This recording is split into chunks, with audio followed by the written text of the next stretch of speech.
자, 일단 뭐 제목에 대해서 말씀을 드리면 수학적 귀납법이죠. 귀납법이라는 이야기 어디서 들어보지 않으셨어요? 귀납법. 귀납법 뭐예요? 뭐라고요? 귀납법이 뭔데요? 어떻게 하는 게 귀납법인데요?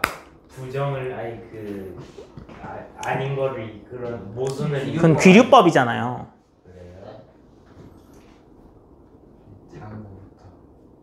작은 거부터 크게 하는 거요. 그건 수학적 귀납법이죠. 그 귀납법만 보면 그 귀납법은 그 과학을 증명하는 방법이에요. 그래서 과학 탐구할 때 이렇게 하죠. 그 뭐 우리나라에 있는 백조는 희네, 뭐 일본에 있는 백조도 희네, 뭐 중국에 있는 백조도 희네. 아, 백조는 희다. 이렇게 탐구를 내린 거죠. 근데 갑자기 러시아에서 갑자기 까만색 백조가 발견됐어. 그러면 걔를 데리고 와. 그래서 백조인지 아닌지 막 유전자 검사해.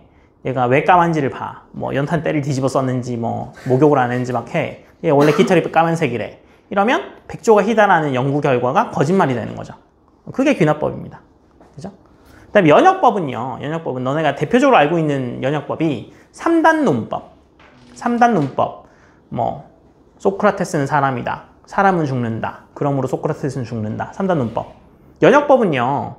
새로운 결과를 도출하지 않습니다. 이해됐어요? 과학은 새로운 결과를 도출해. 그러니까 깨질 수 있는 거야. 근데 연역법은요. 소크라테스는 사람이다. 사람은 죽는다. 소크라테스는 죽는다. 소크라테스가 죽는다는 게 새로운 사실인 것처럼 보이지만 실제로는 그 집합 안에 들어가 있었을 뿐인 거죠. 맞아요. 그래서 새로운 사실이 나오지 않기 때문에 틀리지 않습니다.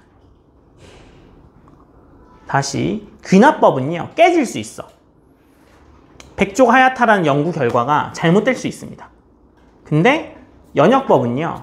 절대 깨지지 않아. 어떻게 안 깨질 수 있냐면 진짜 소크라테스가 계속 안 죽고 살아있을 수 있잖아. 아직까지. 5,000년, 2,000년 동안 살아있을 수 있잖아. 그죠? 그럼 소크라테스 안 죽었는데요? 아니, 내일 죽을 거야. 아니, 헛소리하지 말고. 아니면 이렇게 결론 내기도 합니다. 소크라테스는 사람이 아니야. 아니면 얘가 소크라테스가 아니야. 뭐 이렇게 바꿔버립니다. 그러면 내가 연구한 결과는 깨져 안 깨져? 안 깨집니다. 그래서 연역법으로 한 증명은요. 바뀌지 않아요. 그래서 유클리드라는 수학자 있죠. 유클리드라는 수학자가 유클리드 원론이라는 책으로 유명하죠. 유클리드 원론이 유명한 이유는요. 옛날에 만들었기 때문이 아니야. 유클리드 원론은요. 처음에 너네 그런 질문하죠. 1 더하기 1은 왜 2인가요? 뭐 이런 생각 하잖아. 그죠? 너네 입장에서 1 더하기 1인 게 2가 되는 게 증명이 대상이 아니죠. 그죠? 당연하다라고 생각하잖아요. 그래서 너네는 너 왜 1 더하기 1이 2야? 이렇게 하면 선생님 바보예요? 사과 1개 하고 사과 1개 더하면 사과 2개잖아요. 뭐 이렇게 하는 거죠. 근데 그 사과가 동일한 거야? 그러면 사과랑 배랑 더하면 걔는 2개야? 2개 크기가 비슷하고 생김새 비슷해? 그럼 귤이랑 사과랑 더하면, 아니면 딸기랑 사과랑 더하면, 아니면 집신벌레랑 사과랑 더하면 그것도 2개야? 아닐 것 같은 생각이 들죠, 갑자기? 그래서 그것도 증명이 대상입니다, 실제로. 그래서 수학을 전공하시면 대학교 1학년 때 1 더하기 1이 왜인지를 증명하고 시작해요. 그래서 그것도 증명이 대상이야. 그래서 유클리드는 어떤 고민을 했냐면 그런 것들 있잖아. 너네 입장에선 너무나 당연한 거. 1 더하기 1이 2야 라고 생각되는 것들은 증명 안 하잖아. 그죠? 너 그것도 모르냐 바보야? 뭐 이렇게 답변할 뿐이잖아요. 근데 그런 것들이 있어, 수학에. 그래서 그런 거에 대해서는 우리 논쟁하지 말자 라고 지어놓은 5가지의 공리가 있습니다.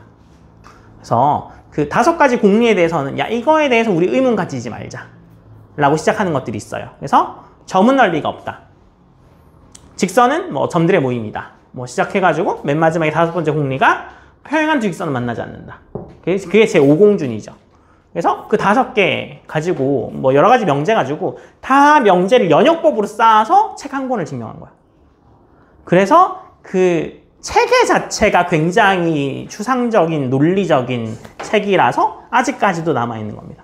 그 책이 그냥 아무 그거 없이 그냥 막 순서대로 뭐 1장은 뭐 2장은 뭐 3장은 뭐 이렇게 나왔으면요. 그 책은요 별로 의미가 없을 수 있어요. 왜냐면 그 전에 이루어졌던 연구들을 그냥 모아놓은 것 뿐이니까. 근데 유클리드 원론이란 책으로 엮여져 나온 이유는 유클리드가 그런 수학적 아이디어를 다 모아가지고 자기 자신만의 논리로 쫙 세워놓은 거야. 논리 체계를. 그래서 아직까지도 원론이 유명한 거죠. 그리고 그때의 증명 방식의 논리성과 추상성이 아직도 인정받고 있는 거죠. 그래서 수학은 굉장히 추상적이다라고 하는 게 그 몇 가지 명제로 시작해서 나머지들을 다 증명했기 때문인 거야. 그러면 수학적 귀납법은요. 다시 귀납법일까요? 수학적 귀납법은 귀납법일까요? 약간 다르지 않고요. 얘는 연역법입니다. 얘가 만약에 귀납법이었잖아? 그러면 수학적 귀납법으로 증명의 사실은 깨질 수 있어요. 그쵸? 근데 얘가 연역법이라서 깨지지 않습니다. 근데 왜 귀납법이에요? 근데 귀납법이라고 하는 이유는 증명하는 방식이 약간 귀납법스러워요. 네. 그래서 수학적 귀납법을 어떻게 하냐면 일단 1일 때 성립한다는 걸 증명해. 그리고 나서 뭐 K가 성립한다고 가정할 때 K 플러스 한 번째가 증명한다는 걸 보이면 되거든요. 성립한다는 걸 보이면 돼. 그래서 1일 때 증명하고 K일 때 증명하는 게 아니라 K일 때 성립한다고 가정하고 K 플러스 1일 때 성립한다는 걸 증명해. 그러면 1이 됐으니까 2도 되고 3도 되고 4도 되고 다 된다. 그죠? 근데 너네는 가장 많이 하는 실수가 뭐냐면 야 이거 자연수에서 다 되니? 라고 하면 네. 어떻게 증명할 건데? 선생님 1일 때도 되고 2일 때도 되고 3일 때도 되고 4일 때도 되고 5일 때도 되고 그러면 10은요? 하면 9일 때도 되고 10일 때도 되고 제가 다 해봤는데요? 그럼 100은요? 기다려보세요. 10, 11, 12, 13, 14 해서 100까지 다 해. 그럼 100일 때까지 다 됐는데요? 그럼 1000은요? 1000까지 다 해볼 거야? 그죠? 그게 귀납법이잖아. 그렇게 증명하면 1001번째 거짓말 나오면 어떻게 할 건데? 그러면 다 거짓말 되는 거잖아. 그게 귀납법인 거고 수학적 귀납법은 어떻게 하는 거야? 1일 때 맞다는 걸 증명했어 일단. 1일 때 성립하네? K일 때 성립한다고 가정하고 K 플러스 1일 때가 되는 걸 보이는 겁니다. 그렇게 하면 모두 다 증명한 거야 로 되는 게 수학적 귀납법이죠. 그래서 마치 귀납법처럼 증명하지만 이 연구 방식은 무슨 방법이야? 연역법이더라. 제 말 이해되셨죠? 그래서 그렇게 흘러가는 겁니다. 그런데 지금 이 16단원에서는 수학적 귀납법은 나중에 뒤에 가서 너네가 뭐 수학 탐구를 제대로 하면 좀 의미가 있을 수 있는데요. 대수에서 16단원의 꽃은요. 점화식입니다. 점화식. 점화식은요 뭐냐면 수열을 그냥 줍니다. 우리는 앞에서 등차 수열, 등비 수열, 뭐 개차 수열 이런 것들을 배웠잖아. 그죠? 물론 그것도 나와요. 16단원에 등차, 등비, 개차 수열 다 나옵니다. 조화 수열도 나와. 근데 나머지도 나와. 막 이름 이상한 수열, 뭐 이름 없는 수열. 막 그냥 수열을 줍니다. 그냥 수열을 주고 일반항 구해봐. 점화식의 정확한 뜻은 뭐냐면요. 이웃한 두 항의 관계입니다. 이웃한 두 항의 관계. 그래서 가장 대표적인 방식의 점화식이 피보나치 수열을 알고 계시죠? 앞에 있는 항 두 개 더한 게 그 다음 항이 되더라라는 점화식 가지고 일반항을 이끌어낼 수 있습니다. 근데 그건 다행히도 교육과정에서 빠졌어요. 선생님 때는 있었습니다. 네, 지긋지긋했겠죠? 외우면 됩니다. 선생님은 고등학교 때 피보나치 수열 일반항을 외우고 다녔었어요. 네. 피보나치 수열 일반항이요. 이겁니다. 알파, 베타, n제곱, n제곱의 마이너스. 그래서 이 알파가 x제곱 마이너스 x 플러스 1은 0의 두근이라서 2분의 2 풀마 루트 5거든요. 그래서 2 플러스 루트 5분의 2의 n제곱에 마이너스의 2분의 2 마이너스 루트 5의 n제곱이 피보나치 수열의 일반항이죠. 그래서 뭐 이렇게 나오는데요. 이거는 나중에 대학 가서 생성함수와 그런 것들을 배우시면 나옵니다. 별거 아니에요. 피보나치 수열은 별거 아닙니다. 옛날엔 고등학생 때도 다 했던 겁니다. 그래서 그런데요. 중요한 건 그러면 이거 알아서 나중에 뭐 할 거냐라는 건데 제가 아까도 설명드렸는데요. 너네들이 지금 배우고 있는 실제로 고등과정의 모든 내용들은 대학 과정의 발판 역할을 합니다. 근데 너네가 배우지 않는 발판이 유일하게 정수론에 대해서는 잘 안 배워요. 그래서 정수론은 대학 가서 배우시면 거의 시작부터 배우시거든요. 약순위, 배순위 이런 것도 배우기 시작하시거든요. 너네가 약수, 배수에 대해서 배우고 정수론 문제가 딱 하나 나오거든, 중학교 때. 그 문제가 너네가 제일 싫어하는 문제입니다. 제가 말씀드리면 싫어하는 딱 눈에 얼굴이 딱 찡그러지실 문제인데 뭐냐면 이거죠. 뭐 음악실에 갔는데 뭐 의자가 뭐 있어가지고 뭐 8명씩 앉았더니 뭐 사람이 몇 명이 못 앉았어. 그래서 뭐 12명씩 앉으라고 선생님이 그래가지고 12명씩 앉았었더니 뭐 의자가 남았어.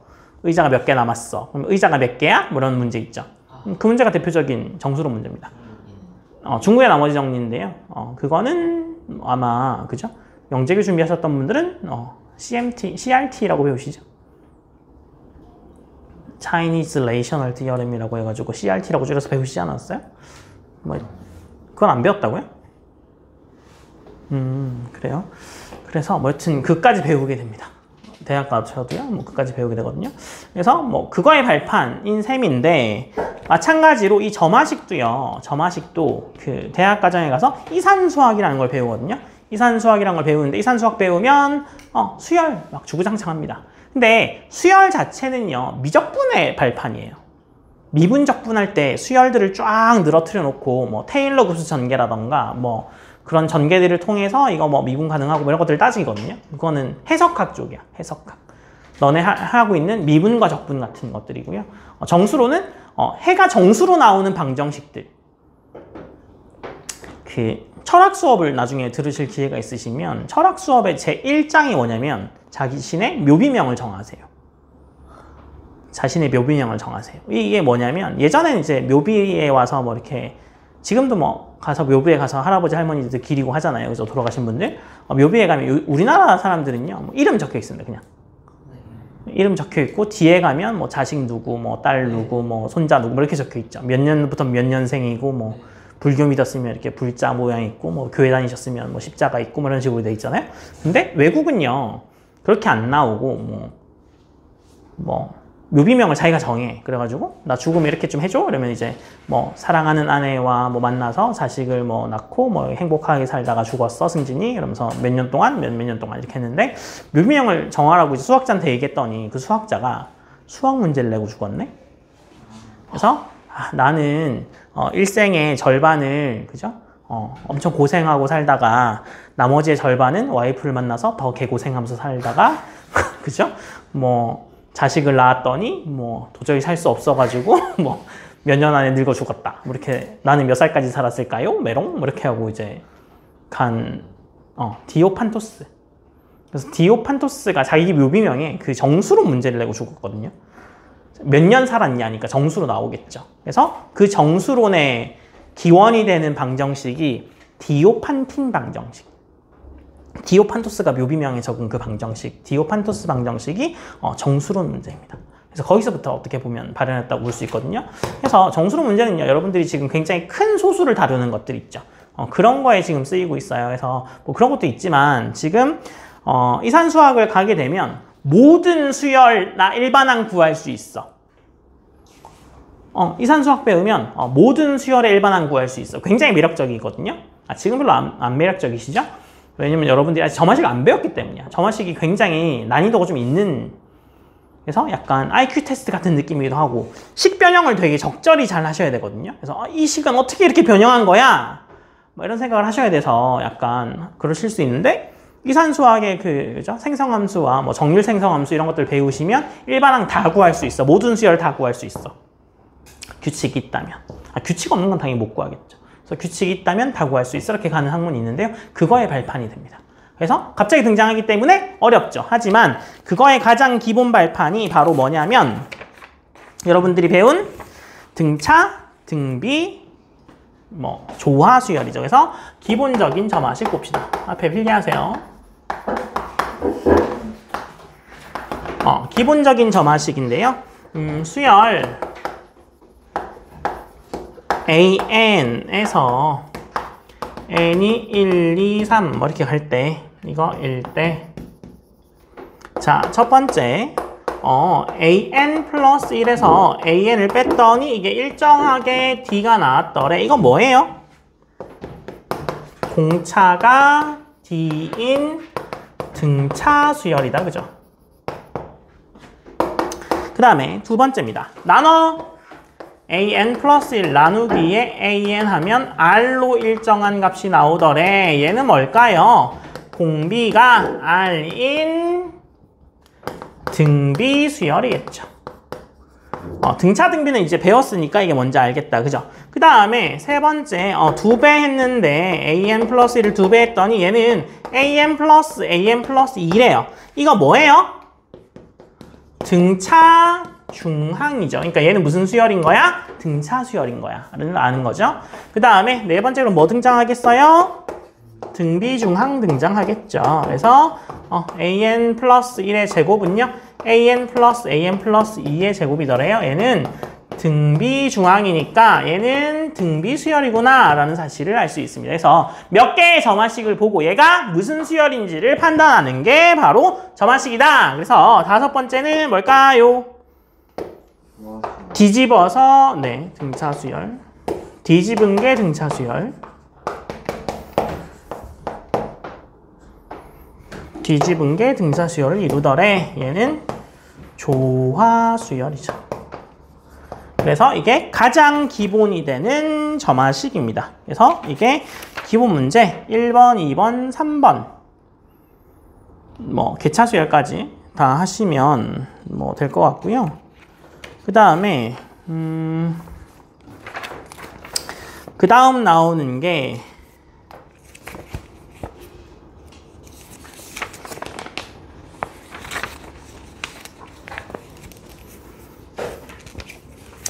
이게 첫 번째면 두 번째는요. 어떤 꼴이 있냐면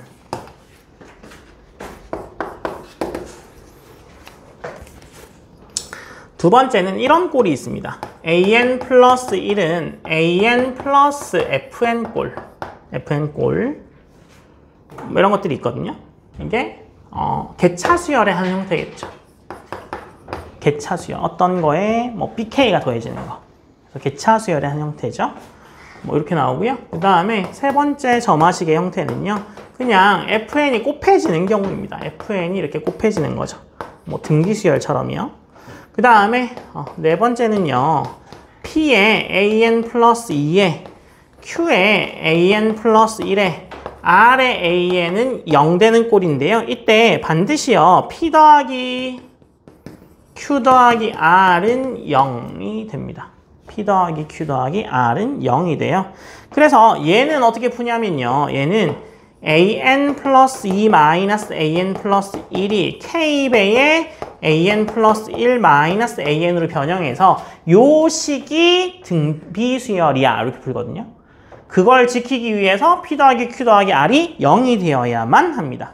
0이 되어야만 해요. 얘는 어떻게 푸냐면요. 얘는 어떻게 푸냐면 n에 1, 2, n-1 대입해가지고요. 더하면 됩니다. 변끼리 더한다.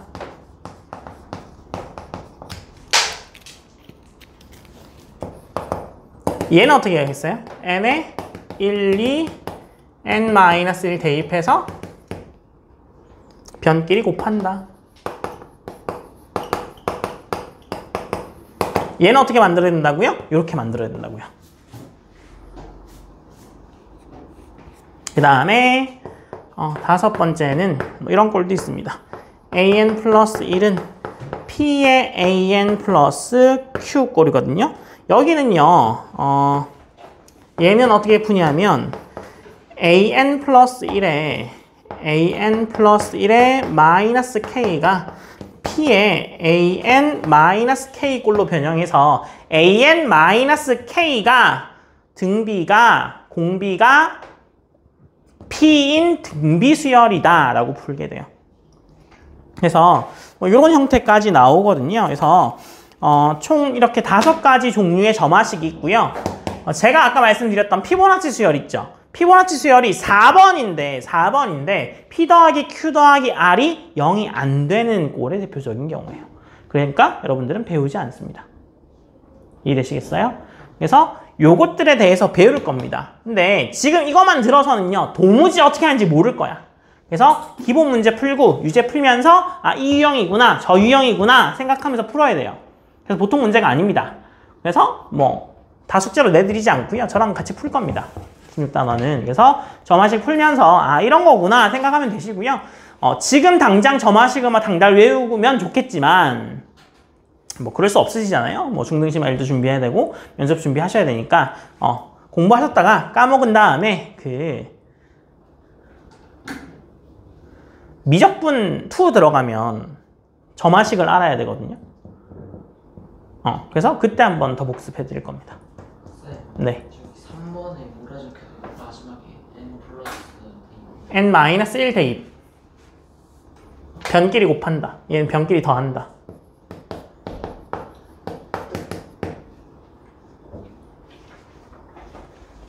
그래서 뭐 이런 풀이법을 이용해서 풀면 되는데요. 그 다음에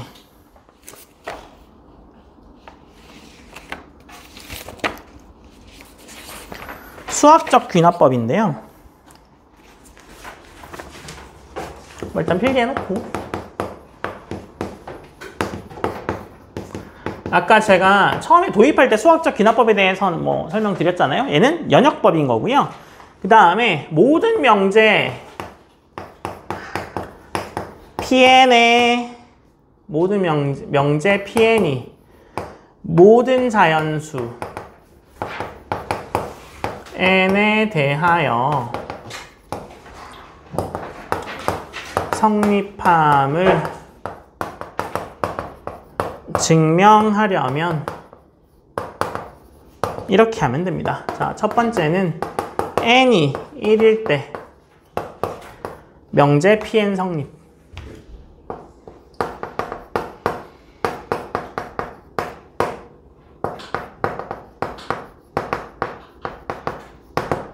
그리고 두 번째 n이 k일 때 명제 pn이 성립한다고 가정. 성립함을 보이는 게 아니라 성립한다고 가정. 하고 나서 n이 k 플러스 1일 때 명제 pn이 성립한다를 보여야 합니다. 그래서 요걸 보이면 1일 때 증명했는데 k일 때 가정하고 k 플러스 1일 때 증명했으니까 1이면 당연히 2도 되고 3도 되고 4도 되고 다 되는 거야. 그래서 모든 자연수가 되는 거야 라는 방식의 마치 귀납법처럼 보이지만 귀납법 아닌 모든 수를 집어넣은 연역법이다 라고 보시면 됩니다. 아시겠죠? 뭐 그래서 16단원의 내용은 그게 끝이거든요. 근데 지금 기본 문제 푸시기가 버거울 거예요. 그래서 제가 16단원은 기본 문제랑 유제를 다음 시간에 통째로 같이 풀 겁니다. 아시겠죠? 네, 그래서 뭐 일단 개념만 도입해드리고 15단원 연습 문제 지금 1번부터 푸세요. 이제는